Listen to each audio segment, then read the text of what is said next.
أعوذ بالله من الشيطان الرجيم بسم الله الرحمن الرحيم فطوعت له نفسه قتل أخيه فقتله فأصبح من الخاسرين فبعث الله غرابا يبحث في الأرض ليريه كيف يواري سوءة أخيه قال يا ويلتى أعجزت أن أكون مثل هذا الغراب فأواري سوءة أخي فأصبح من النادمين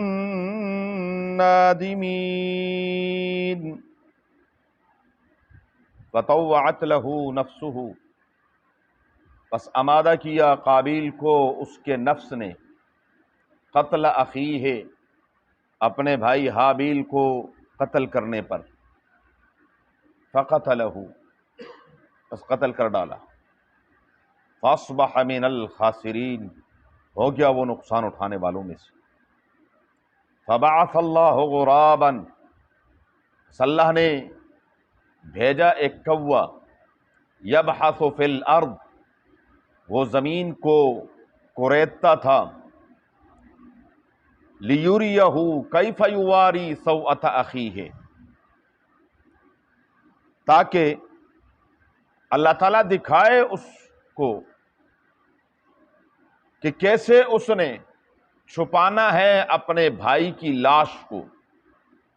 قال، قابیل کہنے لگا، یا ویلتیٰ، ہے افسوس، اعجزت ان اکون مثل هذا الغراب، کیا میں عاجز ہوں یہ کہ ہو جاؤں میں اس کوے جیسا، فأواری سوءۃ اخی، میں چھپا دیتا اپنے بھائی کی لاش کو، فاصبح من النادمین، ہو گیا وہ پچھتانے والوں میں سے، ندامت کرنے والوں میں سے۔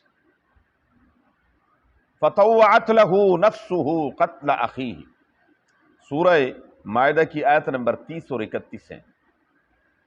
رکوع کی ابتدا سے سیدنا آدم العالمین علیہ السلام کے دو بیٹوں کا جو واقعہ ہے حابیل اور قابیل کا، تو اس کا ذکر ہے۔ بڑی نسبت تھی، لیکن خالی نسبت کام نہیں آتی۔ یہ اس کا بنیادی اصل جو روح ہے اور مقصد ہے وہ یہی ہے کہ خالی نسبت کسی کام کی نہیں ہے۔ آدم علیہ السلام کا بیٹا ہے، لیکن اگر عمل نہیں ہے تو کچھ بھی نہیں ہے۔ تفصیل پہلے گزر چکی ہے کہ کس مسئلے پر ان کا آپس میں جھگڑا ہوا، شادی پر، اور پھر ان دونوں نے اللہ کے راستے میں قربانی دی، صدقہ کیا۔ حابیل کا صدقہ اللہ نے قبول فرما لیا، قابیل کا نہیں ہوا۔ حسد کی آگ میں جل گیا قابیل، اور اس نے دھمکی دی۔ حابیل نے بڑے اچھے انداز سے اس کو ٹھنڈا کرنے کی کوشش کی، سمجھانے کی کوشش کی، لیکن وہ سمجھنے کے لیے آمادہ نہیں تھا۔ نفس نے اس کو اس بات پر آمادہ کیا کہ بھائی کو میں قتل کر دوں۔ فطوعت له نفسه، آمادہ کرنا، آسان کرنا، ہموار کرنا، مختلف یہ معنی آتے ہیں طوعت۔ تو اس نے نفس، ان النفس لامارۃ بالسوء، نفس کی اگر اصلاح نہ ہو تو نفس ہمیشہ انسان کو برائی پر ابھارتا ہے، کر لے کچھ نہیں ہوتا۔ تو شروع میں جھجک ہوتی ہے، اور جب ایک مرتبہ انسان گناہ کر لیتا ہے تو وہ جھجک ختم ہو جاتی ہے، اور آہستہ آہستہ پھر وہ گناہ اس کو کلا بل ران علی قلوبہم ما کانوا یکسبون، جب انسان گناہ کرتا ہے تو دل پر ایک سیاہ دھبا لگ جاتا ہے۔ اگر توبہ کر لے تو وہ دھبا دھل جاتا ہے، اور اگر توبہ نہ کرے تو آہستہ آہستہ وہ دل سیاہ ہو جاتا ہے، اور پھر اس پر کوئی نیکی اثر نہیں کرتی۔ تو یہ نفس نے اس کو اسی پر آمادہ کیا۔ فقتلہ، حابیل کو قتل کر دیا، فاصبح من الخاسرین، ہو گیا نقصان اٹھانے والوں میں سے۔ کیسے قتل کیا؟ قرآن اس سے خاموش ہے۔ اپنے عقلی اٹکل بچھو کے گھوڑے دھوڑانے سے بہتر یہ ہے کہ جتنا اللہ نے بیان کیا بس اسی پر اکتفا کریں۔ جی سوئے ہوئے تھے، فلاں تھا، یہ تھا، وہ تھا، پتھر اٹھا کر مارا، جس چیز سے بھی مارا بس قتل کر دیا، بات ختم ہو گئی۔ ہم اس سے کیا لینا دینا ہے کہ کیسے قتل کیا؟ ہم نے کوئی FIR کرنی ہے کہ ہم پوری اس کی نہیں، شریعت نے جس چیز کو مبہم رکھا اس کو مبہم رہنے دو، اس کے پیچھے نہیں لگنا چاہیے۔ بہرحال، اور یہ اصل میں یہ وہ باتیں ہیں جو وحی کے بغیر سمجھ میں آ ہی نہیں سکتی، اور وہی خاموش ہے تو بات ختم ہو گئی۔ اب ہر انسان نے اگر کسی نے اس پر کوئی کچھ لکھا بھی ہے تو وہ اپنی طرف سے، جو اپنی طرف سے لکھتا ہے تو وہ کوئی یقینی بات نہیں ہے، یہ اس کا اپنا ذوق ہے، تو اس نے اپنے ذوق کے مطابق بہرحال لکھا۔ تو حابیل کو جب قتل کر دیا، اب پریشان ہو گیا قابیل، لاش کو لیا۔ اب یہ پہلا قتل ہے، پہلا مردہ ہے، اس سے پہلے کوئی شخص فوت نہیں ہوا تھا، لاش کو کندھے پر رکھا ہوا ہے اور گھوم رہا ہے، پھر رہا ہے۔ تھوڑی ہی مدت گزری، عرصہ گزرا کہ لاش میں سے گلنے سڑنے لگی، اوہ ہوئے، اب اس کا دماغ چکرانے لگا کہ میں کیا کر بیٹھا ہوں، کیا ہوگا؟ اب اللہ کا حکم بھی توڑا، ماں باپ کو بھی ناراض کیا، اور وقت کے پیغمبر حضرت آدم علیہ السلام کی نافرمانی بھی کی۔ اتنا بڑا گناہ بھی کر بیٹھا، یہ کوئی عام گناہ نہیں ہے، شرک کے بعد سب سے بڑا گناہ ہے یہ قتل ناحق۔ اللہ ہم سب کو محفوظ فرمائے۔ اور معمولی معمولی باتوں پر کیا بات ہے جی، ٹھک ٹھک ٹھک ٹھک مار دی۔ میں ابھی آج ہی آیا ہوں پشاور سے، میں ایک جگہ، میرے دوست کہنے لگے، ایک درخت دکھایا، کہنے لگے اس درخت پر 4 آدمی قتل ہوئے۔ ایک آدمی نے کہا میں نے اس درخت کو کاٹنا ہے، انہوں نے کہا جی اس کو نہ کاٹیں۔ اسی پر تو میں ہوئی، وہ گھر گیا، گھر سے رائفل لی، ٹھک ٹھک ٹھک ٹھک ٹھک، 4 بندے قتل کر دیا، درخت ابھی بھی کھڑا۔ یہ صورتحال ہے، معمولی سی بات ہوتی ہے اور کیا کرتے ہیں، 10 روپے پر قتل ہو رہے ہیں۔ یہ صورتحال ہے ہماری۔ قتل کوئی عام بات نہیں، بہت بڑا گناہ ہے قتل۔ بہرحال تو یہ بہت بڑا فاصبح من الخاسرین، نقصان تو یہ ہوا۔ بعض روایت میں ملتا ہے کہ جب قابیل نے حابیل کو قتل کیا تو پھلوں میں جو کڑواہٹ ہے، یہ کڑوا پن اس کے بعد شروع ہو گیا۔ اس سے پہلے کڑوا پن نہیں تھا۔ یہ اس قتل کا، اس گناہ کا اتنا بڑا اثر ہوا، گناہ کا بہت بڑا اثر ہے، معمولی اثر نہیں ہے۔ ہم سمجھ رہے ہوتے ہیں جی سانو کی، او اللہ کے بندو، نبی کریم صلی اللہ علیہ وسلم کی مشہور حدیث ہے، حضور صلی اللہ علیہ وسلم نماز پڑھا رہے تھے تو بھولنے لگے۔ میں افسانہ نہیں کہہ رہا، صحیح حدیث عرض کر رہا ہوں، رسول اللہ مبارک قرات میں بھولنے لگے۔ نماز کے بعد فرمایا کہ تم لوگوں میں سے کچھ لوگ صحیح وضو نہیں کرتے، جس کا اثر مجھ پیغمبر پر ہوتا ہے۔ صحیح وضو نہ کرنے کا اثر کس پر ہو رہا ہے؟ اب جب گھر کے اندر بے نماز ہوں، گھر کے اندر بے پردگی ہو، گھر کے اندر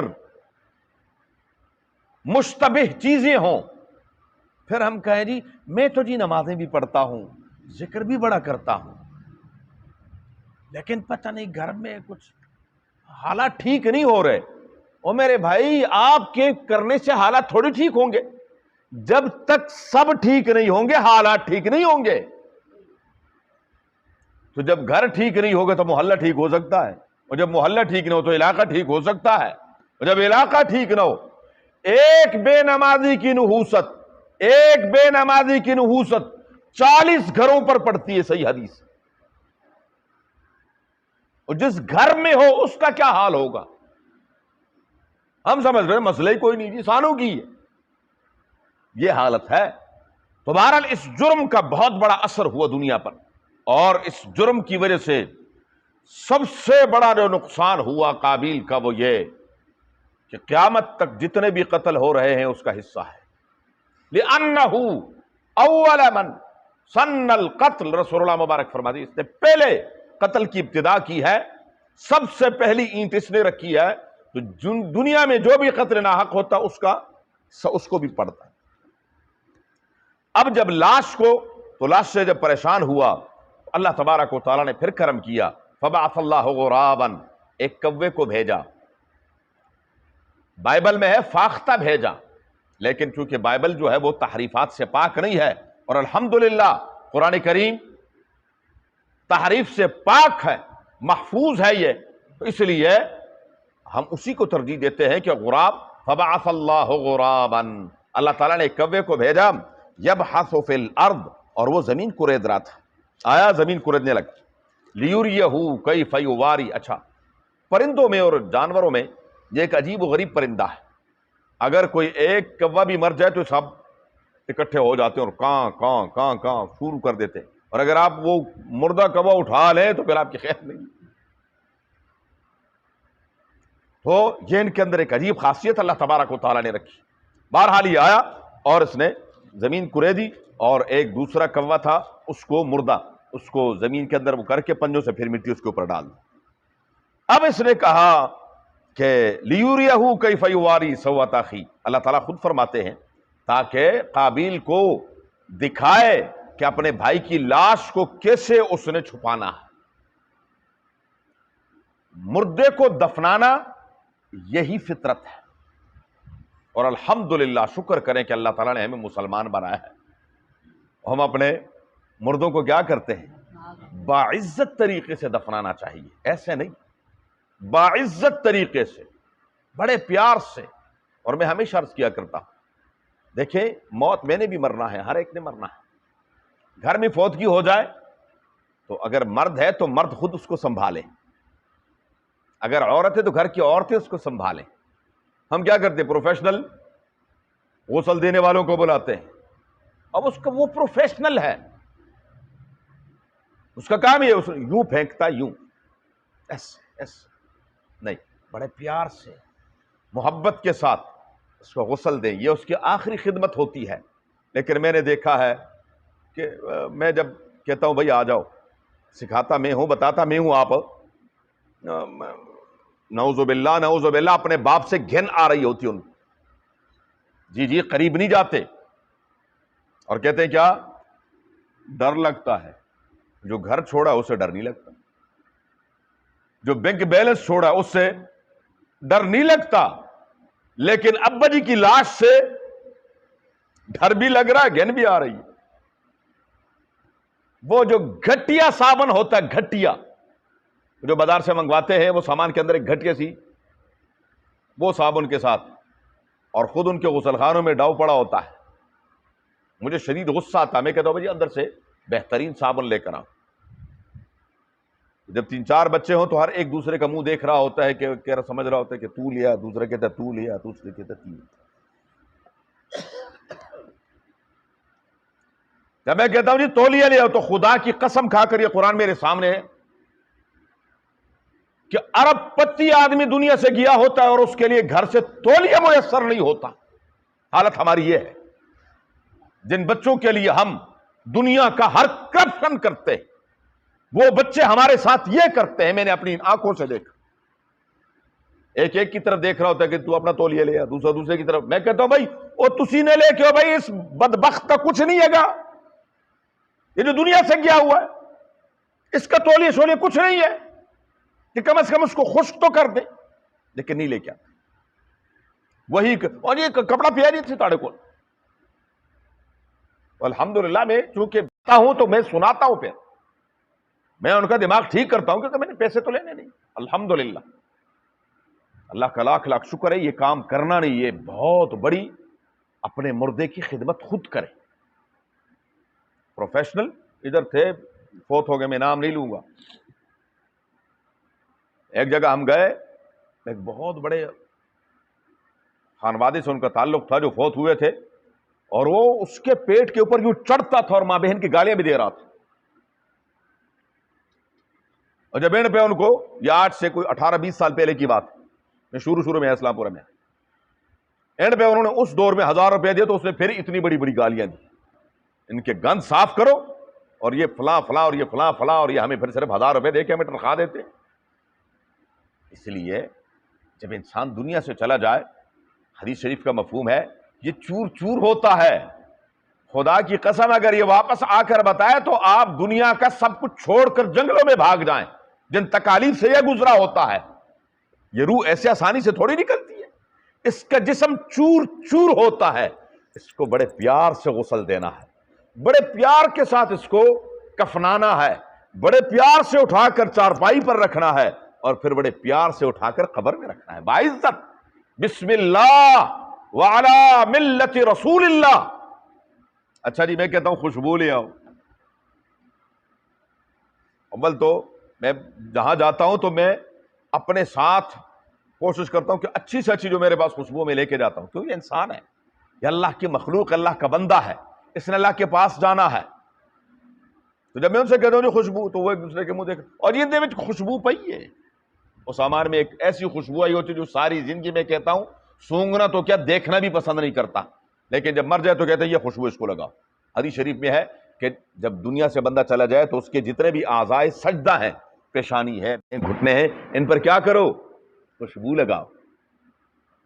لیکن خوشبو ملتی نہیں ہے تو مجبوراً میں اپنی جیب سے نکالتا ہوں اور پھر میں اپنی خوشبو لگاتا ہوں، ورنہ وہ جو خوشبو تو نہیں کیا چیز ہوتی.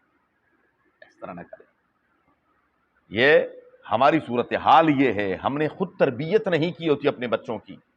جب نہیں کی ہوتی، الحمدللہ، مجھے اللہ کا لاکھ لاکھ شکر، تحدیث بن نعمت کے طور پر کہ میرے والد صاحب فوت ہوئے، الحمدللہ ہم بھائیوں نے خود غسل دی. ہمارے شاگرد تھے، دوست تھے، ساتھی تھے، کہنے لگا، میں نے کہا نہیں، پتہ نہیں، پھر یہ تو آخری وقت ہے، اس کے بعد ہم نے ان کو کہاں دیکھنا. جس نے بچپن میں ہمیں کس انداز سے اٹھا اٹھا کے پھرتے رہے، آج ایک وقت اور ہم اس کو غسل بھی نہ دے سکے. تربیت کریں اپنے بچوں کی. بہرحال تو یہ فطرت ہے کہ انسان کو کیا کریں؟ دفنائیں. ہندو ظلم کرتے ہیں، مجوسی ایک اونچی جگہ پر رکھ دیتے ہیں، اور چیلیں وغیرہ آ کر اس کو نوچ لیتی ہیں گوشت کو، اور پھر جو ہڈیاں رہ جاتی ہیں ان کو پھر وہ ٹھکانے لگاتے ہیں. یہ سب طریقے غلط ہیں، فطرت کے خلاف. ایسا نہیں، جلانا نہیں چاہیے، بلکہ کیا ہے؟ دفنانا چاہیے. الم نجعل الارض کفاتا احیاء و امواتا. اللہ تعالیٰ خود فرماتے ثم اماتہ فاقبرہ. قبر میں رکھنا. قبر یہی قبر ہے، قبر کہیں اور نہیں ہے. کچھ لوگ کہتے ہیں قبر کا پتہ نہیں ہے. قبر یہی اللہ کے بندے، اور کون سی قبر ہے؟ عالم بالا میں بھی قبر نہیں ہے، اسفل السافلین میں بھی یہی قبر ہے جس کو ہم قبر کہتے ہیں. بہرحال قال یا ویلتا، اب قابیل کہنے لگا ہائے افسوس، اعجزت ان اکون مثل هذا الغراب، کیا میں اس سے بھی عاجز ہوں کہ میں ایک کوے جیسا ہوتا. کوے کو تو پتا تھا کہ اپنے بھائی کی لاش کو کیسے دفنانا ہے، چھپانا ہے، اور مجھے یہ بھی پتا. یہ جو اس کا یا ویلتا افسوس ہے، اور آگے فاصبح من النادمین، یہ جو ندانی ہے، یہ پشیمانی اپنے گناہ پر نہیں ہے، یہ پشیمانی اس بات پر ہے کہ میں کوے سے بھی کیا ہوں، مجھ میں اتنی عقل بھی نہیں ہے جتنی کوے میں ہے، مجھ سے بھی گیا گزرا ہوں. اگر گناہ پر پشیمان ہوتا تو التوبۃ الندم،